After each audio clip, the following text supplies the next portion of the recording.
Salut, c'est Maude avec un E, pour Céramique avec un K, le podcast qui dresse le portrait de la création céramique actuelle. Non, la céramique ne se résume pas à la poterie. Elle ne se résume pas non plus à Demi Moore et Patrick Swayze, batifolant sur un tour de potier. Non, la céramique ce n'est pas ringard. Au contraire, c'est une discipline vaste et éclectique, regroupant des créatrices et créateurs, des artistes aux horizons et pratiques variées. Ici, vous pourrez écouter ces artistes nous raconter leur parcours, leur démarche et leur place dans le monde de la création actuelle. C'est l'heure du podcast Céramique. Allez, c'est parti, enfourchant le tigre. Pour cet épisode spécialité et pour patienter jusqu'à la rentrée, j'ai voulu revoir Tiffaine pour qu'elle me donne son ressenti sur ces drôles de mois qu'on vient de vivre. Alors pour les deux du fond qui discutaient, je fais un petit rappel. Tiffaine Charleblin, c'est la céramiste sculptrice qui fait des grosses bonnes femmes à poil et en terre. On s'est donc retrouvés entre deux allers-retours sur nos lieux de vacances, et parce que les bars étaient bondés, le son aurait été vraiment affreux, on s'est installé dans ma voiture. Alors on a crevé de chaud, on a ouvert les vitres, et forcément le bruit de la rue s'entend un peu dans la conversation. J'espère que ça ne vous découragera pas dans votre écoute, d'autant plus que ce que raconte Tiffaine sur l'actu céramique est super intéressante. Alors bonne écoute, et je vous dis à la rentrée. Parce que il est quelle heure? Il est 19h07. Putain, il a enregistré 1h30. Bon bah on recommence. Allez, repeat again. C'est pas grave, c'était un tour de chauffe, c'est bien. Bon Tiffaine, merci d'avoir accepté de faire le summer épisode avec moi. Mais c'est toujours un plaisir, un régal, que dis-je, que de travailler avec toi, Maude. Non, on rigole parce que on a très chaud. Ouais. Il faut parler des conditions. Mais bien sûr, du podcast, on en est à la 3e prise. On a la 3e prise. Bon, c'est lié à la chaleur, au contexte, parce qu'on se trouve actuellement dans un véhicule de marque française qui sent pas trop le chien mouillé. Hein, il y a du relief, c'est tout ce que je peux dire. Et on a très chaud. On a très chaud. Mais c'est le summer épisode aussi. Mais voilà, ouais. C'est les tropiques. Bon alors tu reviens de Giroussin, est-ce que tu peux... Alors déjà, excuse-moi, je te coupe directement. Oui. Attention, pour ménager les susceptibilité de nos amis toulousains, on dit Giroussins. Giroussins, voilà. D'accord. Encore, j'ai pas l'accent. Je l'ai eu quelques jours en revenant à cause de vous, parce que j'ai beaucoup aimé échanger avec vous, on s'est marré, mais le problème c'est que je prends les accents. Donc je suis revenue, je parlais bien. Non, c'était super. L'accueil était top. Donc amis céramistes, si vous voulez fureter du côté de Toulouse, allez à Giroussins. C'est le collectif Terre et Terre, une association exclusivement de bénévoles qui chapeaute cet excellent marché céramique depuis plusieurs décennies. On se marre, c'est de qualité. Et en plus, je vends bien l'article, hein. On a de l'utilitaire, comme dans beaucoup de marchés céramiques, mais on a aussi un marché plus plasticien. On appelle ça le carré sculpture. Ok, c'est là que tu étais invitée en fait. Oui, j'ai de la chance. Et en plus, j'étais très bien accompagnée. Il y avait Cartini Thomas, il y avait Aster Cassel qui participe à l'organisation, Muriel Percy et moi-même. On était 4 nanas d'enfer à représenter les couleurs, à porter haut les couleurs de la céramique contemporaine. Comment tes pièces ont été reçues, accueillies? On s'est marré, les gens rigolaient, donc c'est très bien parce que ça veut dire que le pari était déjà gagné et vraiment rempli. Il y avait de tout, il y avait des gens qui étaient plutôt spécialistes et on l'entend, questions qui vont être plutôt techniques, assez pointues. Parfois, on arrive à me coincer assez vite sur certaines questions et d'autres qui étaient plus des badauds, des touristes qui étaient là dans la région. Et c'est vrai que c'est une très belle région et Giroussin c'est un petit village de caractère avec un panorama qui est à couper le souffle. Donc les gens peuvent se trouver là par hasard, mais se montrer particulièrement intéressés. Donc ça, c'était super. Les échanges étaient riches. Qu'est-ce que tu y présentais comme pièce? Alors, il y avait une partie de ma série sur les couronnes mortuaires, parce que je travaille à partir d'éléments funéraires de récupération, sur lesquels je greffe de petits sujets figuratifs, parce que je travaille essentiellement la figuration, Puis aussi des pampis ou de petits bibelots que je vais aller glaner en vide-grenier. Et il y avait une installation qui traite du problème des algues vertes en Bretagne, donc des multiples, en grès, émaillés, avec des cochons assez festifs, joviaux, un peu sexuels, hein, comme d'habitude, hein, ça ne fait pas. Et puis des éléments un peu plus légers pour essayer de traiter avec légèreté d'un problème qui pourrit nos côtes depuis une bonne vingtaine d'années, hein, surtout dans les Côtes d'Armor. C'est nouveau ça comme projet chez toi? C'est une thématique qui moi m'interpelle depuis que je suis gamine, depuis que sur les plages je vais jouer parmi la laitue de mer, hein, on l'appelle ça avec poésie laitue de mer, mais c'est un problème récurrent. Je voulais apporter peut-être aussi une dimension un peu plus militante à ma démarche. Et ça me tenait à cœur. Cette installation-là, elle était visible aussi à Douai? À Roubaix. À Roubaix, pardon. À Roubaix, à la galerie Fil Rouge. Une exposition qui en bonne partie a été malheureusement confinée, donc elle a été très peu vue. C'est un projet qui va prendre de l'ampleur, je pense. Bon, là, à Roubaix, c'était encore de petits éléments, c'était embryonnaire. Là, c'était un peu plus conséquent à Giroussens. Et maintenant, j'aimerais qu'il y ait des captations sonores, aller interviewer différents acteurs de la chaîne porcine, parce que c'est une industrie qui est à l'origine de ça, pour partie, qui est montrée du doigt. Et c'est vrai que les agriculteurs sont fustigés, mais ils n'ont pas voix au chapitre. On ne leur demande pas leur avis. On ne les interroge que très peu sur le sujet. Et pour essayer de sortir d'un point de vue manichéen, je voulais proposer aussi d'autres éléments, puis aussi pour développer un peu l'installation céramique. Quitter le socle, quitter les dispositifs de présentation qui vont être assez monolithiques et assez prévisibles. C'est un super boulot qui pourrait être développé en résidence, sur un temps de résidence. Tu as des projets peut-être de résidence, non, pas encore. Après, c'est pas toujours très compatible avec mon activité d'enseignante. Mais pourquoi pas, ouais. Avec plaisir. De toute façon, ça va être développé avec la poterie du Légué et Étienne Huc. Donc on est deux sur ce projet. Oui, il y aura sûrement une partie qui sera réalisée de toute façon à la poterie du Légué à Saint-Brieuc. Ok. On salue Étienne. Étienne. Bisous Étienne. Il sera content. L'année dernière, tu étais à Terrala, à Saint-Quentin? Oui, à Saint-Quentin. Ouais, l'ambiance était un peu la même qu'à Giroussens? Alors, beaucoup de passages, ambiance très positive, mais matinée un peu d'inquiétude parce qu'on était dans un contexte qui était encore très marqué par le Covid. On devait porter le masque. C'était assez... c'était assez spécial, hein, et assez déroutant. C'était peut-être la première exposition après une longue période de coupure pour le public et pour les exposants, donc il fallait qu'on reprenne nos marques. Mais c'était l'occasion rêvée. Ouais.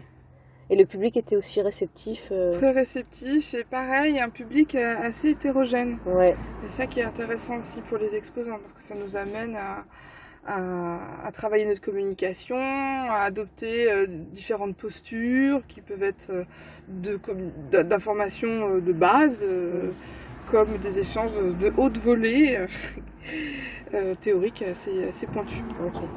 Tu conseillerais quoi, toi, comme lieu, comme grand événement autour de la céramique pour des jeunes céramistes qui veulent se faire connaître? C14, moi j'ai trouvé que c'était très intéressant, en contact professionnel, en échange.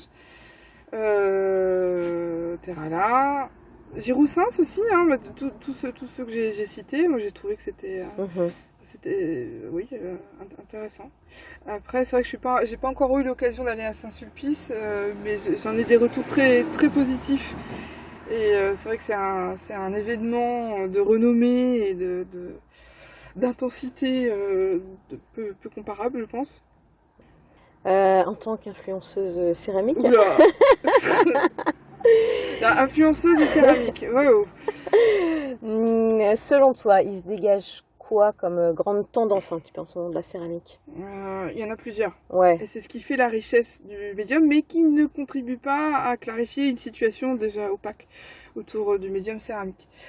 c'est sa richesse. De toute façon, la céramique, c'est nécessairement un médium de l'hétérogène et du multiple. Donc déjà, on ne peut pas la réduire à une seule tendance. Il y a toujours une voie utilitaire qui, voilà, on creuse ce sillon-là, mais même dans l'utilitaire, il y a des choses qui sont très différentes, qui vont tirer vers l'épure, d'autres qui vont aller plus vers le baroque, ou des inspirations beaucoup plus hyperboliques, lyriques, dans l'emphase. Donc ça reste, et je travaille plus dans cette veine-là. On va avoir aussi des artistes qui vont travailler sur de nouveaux dispositifs qui relèvent plus de l'installation, avec des éléments qui vont être plus transdisciplinaires, qui vont essayer de décloisonner un peu plus la céramique. Et il y a aussi des gens qui vont travailler sur de nouvelles technologies, des impressions 3D, etc. Bon, j'admets ne pas être trop sensible à ces dernières avancées. Parce que pour moi, la céramique, c'est d'abord un art du faire, au sens du geste, de l'empreinte, la relation à la main. Donc les impressions 3D, tout ça, c'est pas trop mon truc. Mais ça se développe tous azimuts, là, clairement. Est-ce que tu sens qu'il y a des choses, il y a des techniques qui se dégagent, il y a une mode, par exemple, je sais pas moi, de la terre vernissée qui revient Oui, Marie Delafosse est une des tenantes. Ouais. Jérôme Galvin aussi. Oui, il y a une tendance, une espèce de dripping de coulure où on va vouloir faire baver des trucs pour faire style. Oui, pourquoi pas, hein, mais on en voit beaucoup, donc le bien fait, mal fait, pas fait, c'est bien, mais je trouve qu'il y a énormément de choses comme ça se voit beaucoup. Il y a eu beaucoup de choses aussi autour du cabinet de curiosité, mais ça c'était vraiment une vague, une lame de fond qui a nourri beaucoup l'art contemporain ces dernières années. On l'a beaucoup vu, donc ça, ouais. Est-ce que tu penses que l'épidémie de Covid a eu un impact dans la création, aussi bien en termes esthétiques qu'économiques ? Alors d'un point de vue économique, je pense que clairement, ça a poussé énormément de céramistes à développer des activités de vente en ligne. Ceux qui ne s'y étaient pas déjà mis ont dû s'y coller, d'autres ont développé encore ces activités-là. Après, pour ce qui est des expositions, il y a une réelle demande, et avec Giroussens, on a senti qu'il y avait une réelle joie à retrouver des expositions de visu et à pouvoir toucher aussi les objets. La céramique, on peut difficilement faire du virtuel. C'est vraiment un art de la matière. La photo a tendance en plus à écraser toutes les aspérités, les irrégularités, toute la richesse de l'émaillage et des textures. Donc on peut pas décemment imaginer que des expositions virtuelles comme ça a dû se faire qu'à un cas. Et d'un point de vue plastique, peut-être qu'il y a eu des censures ou certains doutes au niveau des institutions à proposer des expositions qui pouvaient avoir des thèmes un peu macabres, un peu inquiétants, dans un contexte de fébrilité, oui, c'était pas serein, hein. Ces derniers mois, je vous apprends rien. Donc du coup, ouais, peut-être que ça a joué. Est-ce que, avec les rencontres que tu as faites, là, les discussions que tu as pu avoir avec des céramistes, tu peux... tu as pu constater que les céramistes ont continué à travailler, ont mis à profit cette période de confinement, ou alors certains ont totalement stoppé leur activité ? Ah bah non, mais c'était à fond les ballons. De toute façon, je pense que je parle pour moi, mais pour beaucoup de gens avec qui j'ai pu échanger, beaucoup de pairs, nombreux pairs, il y a une dimension quasi thérapeutique dans la pratique de la céramique. Le tournage, par exemple, moi je fais pas de tournage, mais il y a quelque chose de méditatif, à se recentrer, à se focaliser. C'est quelque chose qui s'inscrit dans le temps, qui demande une certaine concentration, donc c'est un excellent exutoire, un excellent moyen pour échapper à tout le bruit, à tout le fracas du monde environnant. La dernière fois qu'on s'était vu, là, on avait parlé de ta thèse. Et alors, ta thèse, t'en es où ? Ah, ça a bien avancé. Justement, le confinement a été mis à profit. C'est affreux à dire, c'est horrible. Je sais que ça a été une période violente et dramatique pour énormément de personnes. À ma petite échelle, elle a été très positive. Je dis pas avec ironie. J'ai pu être focalisée sur ma thèse, enchaîner des heures d'écriture et mettre ça en perspective avec ma pratique, puisque c'est un travail qui est à la fois théorique et à la fois pratique. Non, c'était... Ok. Tu nous rappelles le sujet de ta thèse ? Ah oui, le sujet de ma thèse, c'est vrai, il y a un sujet. Hein, alors, accrochez-vous bien, les gars. Alors, c'est le moment où tu vas perdre tous tes auditeurs. Tout le monde va se marrer en courant.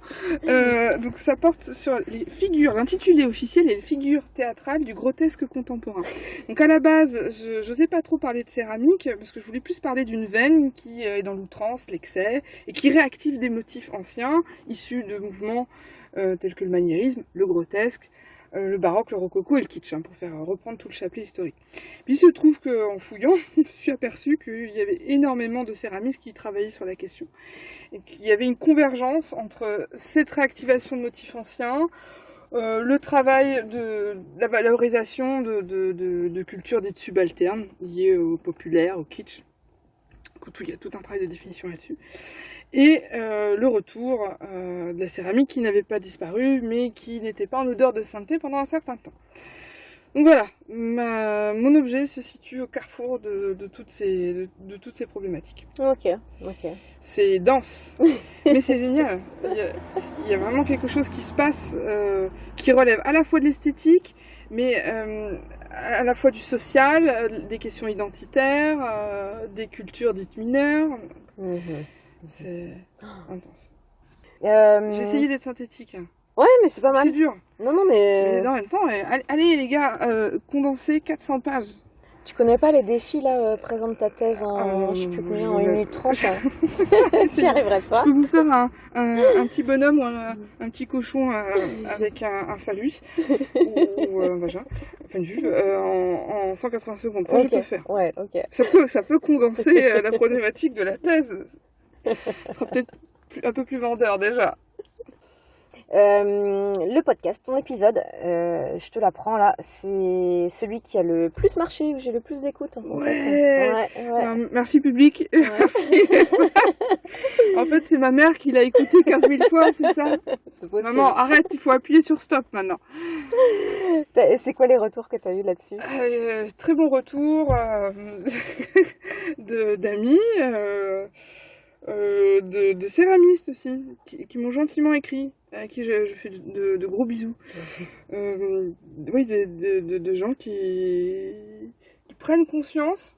C'est pas des découvertes pour eux, mais je pense que chacun travaille un peu dans son atelier, sur son île, et la culture de la céramique, c'est un peu une culture d'archipel. Alors, il y a des moments où les archipels se réunissent lors de grandes cérémonies, donc les marchés céramiques, ça fait partie de ces moments de communion et de rassemblement, mais ce sont des pratiques d'atelier et d'isolement, et de savoir que on se pose tous les mêmes questions, qu'on se demande pourquoi on fait de la céramique, qu'est-ce que ça veut dire faire de la céramique en 2021, qu'est-ce que ça dit des arts plastiques, qu'est-ce que ça dit de la relation au geste, à la dimension commerciale aussi, et toutes ces problématiques de diffusion qui impactent nécessairement la pratique.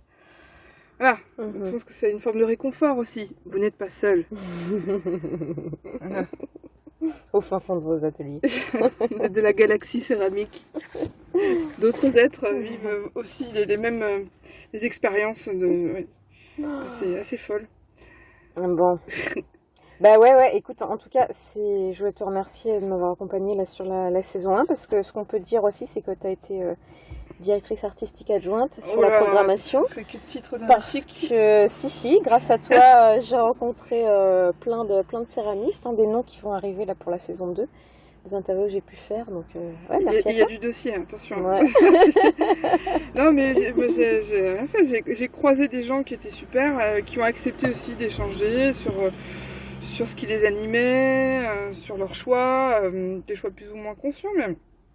Alors, des choix qui ne sont pas anodins. Faire de la céramique, ce n'est pas anodin. Ça peut être léger, ça peut être festif, ça peut être très marrant, ça l'est.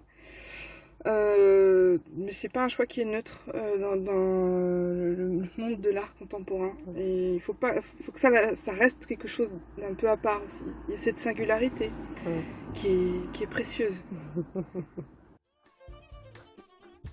Merci d'avoir écouté Céramique, le podcast.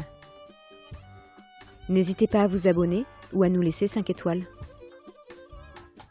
À bientôt pour une nouvelle rencontre autour de la Terre.